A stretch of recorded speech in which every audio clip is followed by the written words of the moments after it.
बिस्मिल्लाहिर्रहमानिर्रहीम। अस्सलाम वालेकुम स्टूडेंट्स। मैंने अपनी लास्ट वीडियोस में आपके साथ QAU में एमफिल फिज़िक्स में एडमिशन लेने के लिए जो फॉल 2017 में पेपर आया, 2018 में आया, और उसके बाद फिर मज़ीद भी हमने प्रीवियस पेपर्स के क्वेश्चंस डिस्कस किए। ठीक है, तो अब जो हम पेपर डिस्कस कर रहे हैं वो है स्प्रिंग 2020 का। लास्ट वीडियो में हमने इसके फर्स्ट 9 MCQs की डिस्कशन कर ली थी। Monoatomic ideal gas at temperature T expands from V to T to V isothermally. The change in internal energy of the gas during this expansion is। अब students, जो internal energy है ना, वो just depend करती है temperature पे। ठीक है, अब यहाँ पर उन्होंने कहा है कि जो गैस है वो एक्सपेंड हो रही है isothermally. Isothermally means temperature constant है। अगर टेम्परेचर कांस्टेंट है तो इंटरनल एनर्जी भी कांस्टेंट होगी। ठीक है, तो अगर इंटरनल एनर्जी कांस्टेंट है तो जो चेंज इन इंटरनल एनर्जी होगा वो क्या होगा? जीरो। यहाँ पर जो आपका करेक्ट ऑप्शन है that is option B. Next, if y is a random variable which is related to the random variable x by the equation y is equal to x plus a, ये equation आपको given है, where a is a constant, the standard deviation of both variables are related as। ठीक है, अब अगर हम ना इसकी स्टैंडर्ड डेविएशन लिखें तो आप अगर किसी कांस्टेंट को ऐड करो ना तो उससे आपकी स्टैंडर्ड डेविएशन पे कोई फर्क नहीं पड़ता। ठीक है, यानी अगर आप y is equal to x plus a की स्टैंडर्ड डेविएशन लिखते हैं तो वो आपके पास होगी standard deviation of y is equal to standard deviation of x। ये जो बेसिकली सिग्मा का साइन आपको ये नजर आ रहा है ना, सिग्मा, ये स्टैंडर्ड डेविएशन को रिप्रेजेंट करता है। ठीक है, ये उसकी नोटेशन है। अब चूंकि पहले हमारे पास y है तो इससे हमने सबस्क्रिप्ट में y लिखा है। ठीक है, standard deviation of y is equal to standard deviation of x, क्योंकि कांस्टेंट की एडिशन से हमारे पास स्टैंडर्ड डेविएशन पे फर्क नहीं पड़ता। ठीक है, यहाँ पर जो आपका करेक्ट ऑप्शन है that is option A. Okay, next है the most probable speed for the speed distribution. यहाँ पर आपको फंक्शन गिवन है इस। अब यहाँ पर हमने मोस्ट प्रोबेबल स्पीड फाइंड करनी है स्टूडेंट्स। अब यहाँ पर मैं आपको छोटी छोटी कुछ बातें बताऊंगी। ठीक है, इनको लाजमी नोट कर लीजिएगा।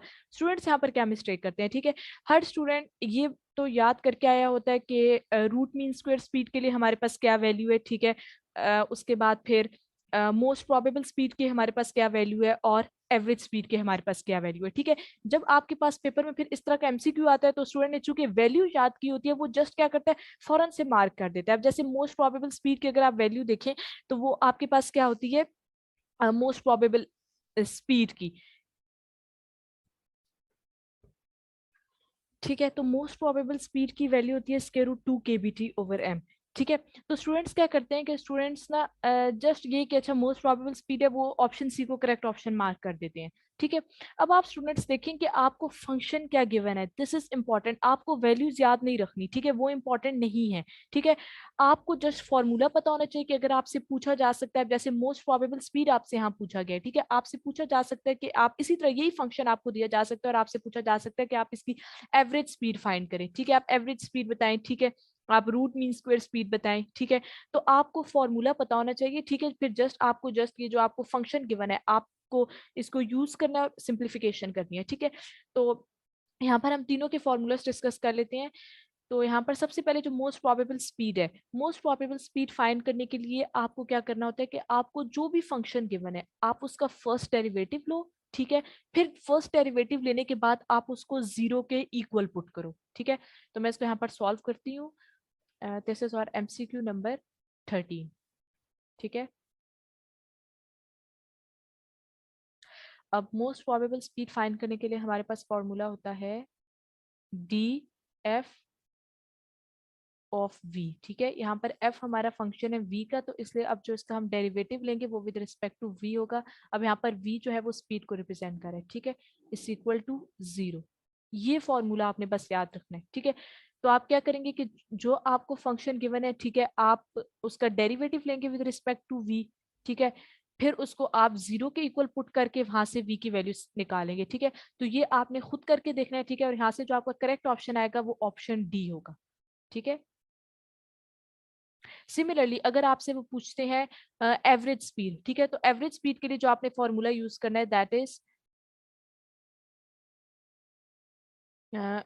एवरेज स्पीड के लिए इज इक्वल टू इंटीग्रल, यहाँ पर आपके पास आएगा v f of v dv from zero to infinity.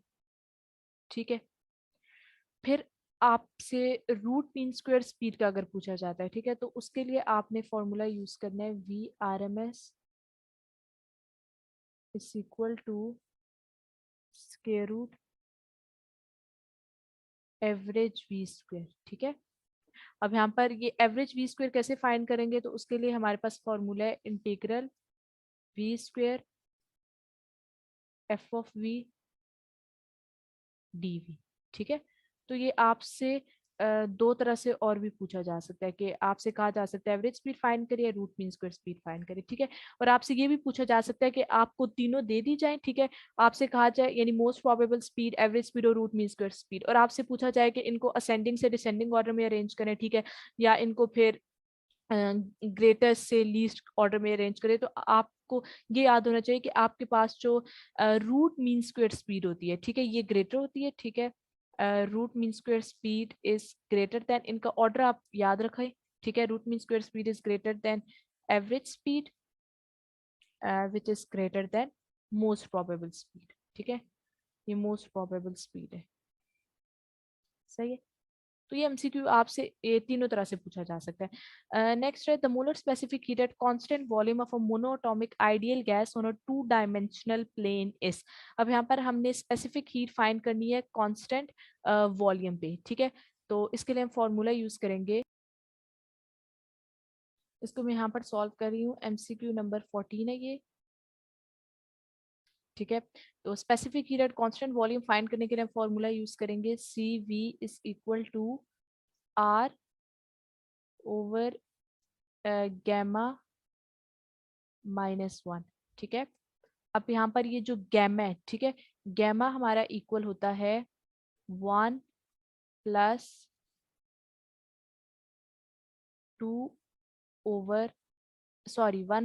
1 over n, ठीक है। तो ये हमारी गैमा की वैल्यू है, ये हमारे पास गैमा की वैल्यू है 1 + 2 ओवर n, ठीक है। तो n यहाँ पर हमारे पास रिप्रेजेंट करें डिग्रीज ऑफ फ्रीडम को, ठीक है। अब अगर तो आपको यहाँ पर मेंशन आना होता ना टू डायमेंशनल प्लेन, ठीक है, आपसे जस्ट पूछा जाता है कि the molar specific heat at constant volume of a monoatomic ideal gas, तो उस केस में तो आपके पास डिग्रीज ऑफ फ्रीडम 3 थे, ठीक है, क्योंकि मोनोटॉमिक आइडियल गैस के लिए आपके पास 3 डिग्रीज ऑफ फ्रीडम होते हैं, ठीक है। लेकिन यहाँ पर अब आपको रिस्ट्रिक्ट कर दिया गया है कि you have to find out the molar specific heat on a two dimensional plane, ठीक है। तो यहाँ पर जो आपके पास डिग्रीज ऑफ फ्रीडम है दैट इज 2, तो यहाँ पर आप n की वैल्यू 2 सब्सटीट्यूट करेंगे, ठीक है। दिस टू गेट्स कैंसल, ठीक है। तो यहाँ से आपके पास क्या आ जाएगा 1, तो वो 1 + 1 = 2, तो वो 2 यहाँ पर आपके पास गैमा की वैल्यू आ जाएगी जब आप यहाँ पर 2 सब्सटीट्यूट करेंगे, तो 2 - 1 1, R/1 is equal to R। तो यहाँ से जो आपके पास करेक्ट ऑप्शन बन रहा है that is option A, okay. Next MCQ है consider two distinguishable particles which can exist in two states with energy -E/2 और E/2. Find its internal energy U over E in the large temperature limit that is KT is greater than E. ये आपको condition दी गई है जो आप simplification के दौरान use करेंगे, ठीक है। ये आपको हेल्प करेगी आपका जो भी आंसर आएगा ना उसको सिंप्लीफाई करने के लिए, ठीक है। अब यहाँ पर आपने इंटरनल एनर्जी फाइंड करनी है, ठीक है। तो अब यहाँ पर आपने जो फॉर्मूला यूज करना है इंटरनल एनर्जी फाइंड करने के लिए, वो फॉर्मूला मैं आपको मेंशन कर देती हूँ, ठीक है। आपने इसको सॉल्व खुद करना है, ठीक है। अब जैसे ना स्टूडेंट्स यहाँ पर आपसे इंटरनल एनर्जी का पूछा गया है, ठीक है, वो आपसे इसके अलावा यहाँ पर पूछ सकते हैं कि आप हेल्महोल्ट्ज फ्री एनर्जी निकाल के बताएं, ठीक है। यही क्वेश्चन वो आपको दे सकते हैं, और इंटरनल एनर्जी की जगह वो आपसे हेल्महोल्ट्ज फ्री एनर्जी पूछ सकते हैं, ठीक है। वो आपसे यहाँ पर गिब्स फ्री एनर्जी पूछ सकते हैं, एंट्रोपी पूछ सकते हैं। तो आप ये सारे जो फॉर्मूलाज है ना, ये आप इनको तैयार करके जाइएगा, ठीक है। तो इंटरनल एनर्जी फाइंड करने के लिए जो आप लोगों ने फॉर्मूला यूज करना है दैट इज, मैं इसको यहीं पर लिखती हूँ, ठीक है। U is equal to -D ln Z over D beta, ठीक है।